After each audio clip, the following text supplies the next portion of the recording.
আবারও মাঠে মৃত্যু হয়েছে এক ফুটবলারের। পেনাল্টি ঠেকিয়ে মৃত্যুর কোলে ঢলে পড়েন গোলরক্ষক আর্নে স্পিল। 25 বছর বয়সী এই গোলরক্ষক খেলতেন বেলজিয়ামের তৃতীয় বিভাগের দল উইঙ্কেল স্পোর্টবির হয়ে। ভালোবাসার ফুটবলই কখনো কখনো মৃত্যুর কারণ হয়ে দাঁড়ায়। ফুটবল মাঠে মৃত্যুর ঘটনা বিরল নয়।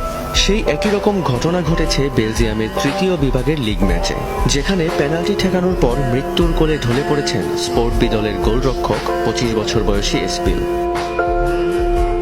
শনিবার এসকে ওয়েস্ট্রোজেবেকার বিপক্ষে ম্যাচে পেনাল্টি ঠেকিয়েই মৃত্যুর কোলে ঢলে পড়েন তিনি। বিফলে যায় মেডিকেল দলের 30 মিনিটের চেষ্টা। দ্বিতীয়ার্ধের শুরুতে পেনাল্টি পেয়েছিল ওয়েস্ট্রোজেবেকা।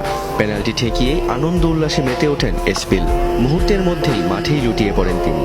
এ সময় চিকিৎসকদের আপ্রাণ চেষ্টায়ও জ্ঞান আর ফেরেনি স্পিলের। অবস্থার অবনতি হলে দ্রুত তাকে হাসপাতালে নেওয়া হয়, কিন্তু হাসপাতালে যাওয়ার আগেই মৃত্যু স্পিলের। তরুণ ফুটবলারের মৃত্যুতে শোকের ছায়া নেমে আসে ক্লাবটিতে।